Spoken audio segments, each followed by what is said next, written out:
안녕하십니까? 지식과 통찰을 나누는 시간입니다. 우리는 종종 언론을 통해 미국 경제가 견고하다는 소식을 접합니다. 낮은 실업률, 수백만 개의 일자리 증가.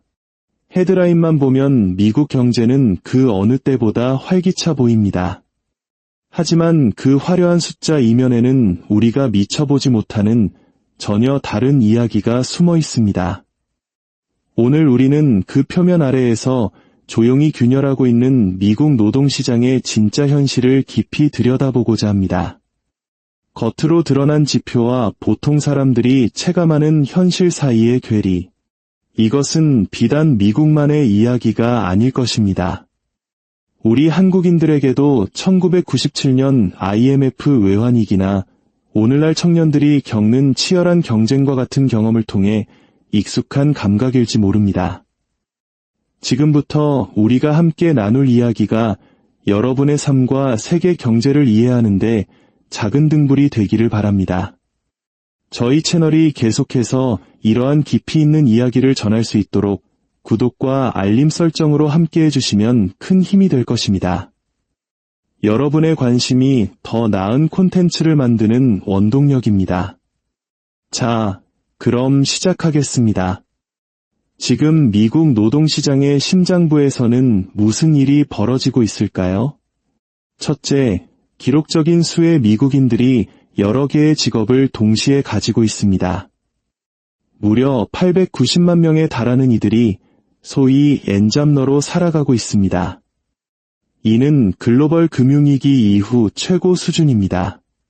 사람들이 여가 시간을 반납하고 추가 소득을 위해 투잡, 쓰리잡을 뛰는 것이 과연 경제가 강하다는 신호일까요? 아닙니다. 이것은 하나의 직업만으로는 더 이상 기본적인 생활비를 감당할 수 없게 되었다는 임금 실패의 명백한 증거입니다. 둘째, 안정적인 정규직 일자리는 줄어드는 반면 불안정한 파트타임 일자리가 그 자리를 채우고 있습니다. 기업들은 대규모 해고를 통해 실업률을 높이는 대신 근무 시간을 줄여 비용을 절감하는 방식을 택하고 있습니다. 이는 통계상 실업률을 낮게 유지시키는 착시 효과를 낳지만 노동자들의 삶의 질은 계속해서 하락하고 있습니다. 셋째, 실질 임금이 하락하고 있습니다. 물가 상승률을 감안한 평균적인 미국 노동자의 임금은 지난 3년간의 성장분을 모두 잃었습니다. 월급은 그대로인데 물가만 오르는 현실. 우리에게도 너무나 익숙한 이 상황은 사람들을 더 가난하게 만들고 있습니다. 넷째, 구직 활동 자체를 포기하는 사람들이 늘고 있습니다. 이들은 공식적인 실업자 통계에서 제외됩니다. 일할 의지를 잃은 이들은 실업자가 아니라 비경재활동 인구로 분류되어 전체 실업률을 실제보다 건강하게 보이게 만드는 역할을 합니다. 하지만 소득이 없는 이들이 늘어난다는 사실은 변하지 않습니다. 그렇다면 왜 정부 발표와 실제 현실은 이렇게 다를까요? 그 이유는 노동 데이터가 안정성이 아닌 참여율을 측정하도록 설계되었기 때문입니다. 일주일에 단 1시간만 일해도 통계상으로는 취업자로 분류됩니다. 더 나은 일자리를 찾다 지쳐 구직을 포기하면 실업자 명단에서 완전히 사라집니다. 이러한 통계의 허점 때문에 대다수의 사람들이 경제적 어려움을 느끼는 와중에도 정부는 노동시장이 튼튼하다고 발표할 수 있는 것입니다. 양은 늘었지만 질은 떨어진 속빈 강정과 같은 상황입니다. 이러한 현상의 근본적인 원인은 지난 3년간 팬데믹 상황에서 비롯된 인위적인 경기 부양책에 있습니다. 정부가 수조 달러를 찍어내 전 국민에게 지원금을 살포하고 실업수당을 늘렸을 때 노동시장은 일시적으로 활기를 띠었습니다. 하지만 일시적인 돈으로 영원한 일자리를 만들 수는 없습니다. 인공호흡기를 떼자마자 차가운 현실이 돌아온 것입니다. 미국의 중앙은행인 연방준비제도, 즉 연준은 치솟는 물가를 잡기 위해 금리를 급격하게 인상했습니다. 하지만 이 결정은 기업의 대출 이자를 높이고 투자를 위축시키며 신규 채용을 어렵게 만들었습니다. 물가를 잡기 위해 투여한 약이 이제는 고용시장이라는 환자를 위협하고 있는 셈입니다. 연준은 이제 진퇴양난의 딜레마에 빠졌습니다. 만약 지금 금리를 내린다면 잡히는 듯했던 물가가 다시 폭등할 위험이 있습니다. 반대로 높은 금리를 유지한다면 더 많은 기업이 무너지고 실업률이 치솟을 것입니다. 다시 돈을 찍어내는 방법을 택한다면 달러의 가치가 하락하여 실질 임금은 더욱 깎여나갈 것입니다. 이제 연준에게는 부작용 없는 깨끗한 해결책이 남아있지 않습니다. 어떤 선택을 하든 경제의 어딘가는 고통받게 됩니다. 시간이 흐를수록 노동시장은 점점 더 약해지고 있습니다. 사람들은 한동안 높은 물가를 견딜 수 있지만 영원히 그럴 수는 없습니다. 낮은 임금을 감내할 수 있지만 거기에도 한계가 있습니다. 경제가 완전히 붕괴하기 훨씬 전부터 노동시장은 서서히 무너지기 시작합니다. 과거의 경기 침체와 지금이 다른 점이 있습니다.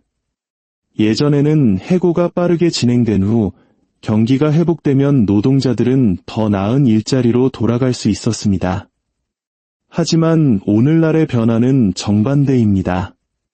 일자리는 여전히 존재하지만 그 일자리들은 더 낮은 임금과 더 적은 근무 시간, 그리고 더 낮은 안정성을 제공합니다. 이것은 호황이 아니라 하향 평준화입니다. 사람들에게 더 많이 일하고 더 적게 벌도록 강요하는 노동시장은 결코 강한 것이 아닙니다. 그것은 한계까지 늘어난 고무줄과 같습니다.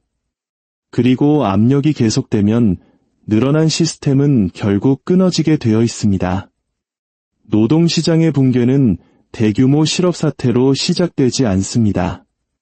그것은 소득의 감소에서부터 시작됩니다. 노동자들이 더 나은 일자리를 잃고 그보다 못한 일자리로 옮겨갈 때 시작됩니다. 괜찮은 일자리가 없어서 사람들이 구직을 포기할 때 시작됩니다. 아무리 빨리 달려도 제자리에 머물거나 뒤처지는 것 같다고 느낄 때 이미 붕괴는 진행 중인 것입니다. 결국 연준 앞에는 두 가지 고통스러운 길이 놓여 있습니다. 고용을 지지하기 위해 금리를 낮추고 물가 상승의 위험을 감수하거나 높은 금리를 유지하여 실업률이 오르도록 내버려 두는 것입니다. 어느 쪽이든 노동자들은 고통을 겪게 됩니다. 금리를 내리면 구매력을 잃고 금리를 유지하면 소득을 잃습니다. 이것이 바로 지금의 상황이 평범한 경기순환이 아닌 이유입니다. 현재 가장 큰 위험은 급작스러운 붕괴가 아닙니다. 그것은 바로 조용한 침식입니다.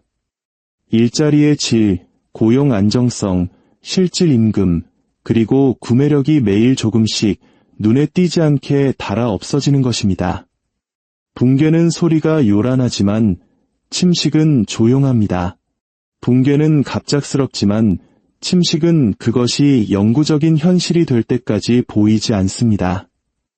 이것이 바로 공식적인 숫자는 모든 것이 괜찮다고 말하는데도 수많은 사람들이 무언가 잘못되었다고 느끼는 이유입니다.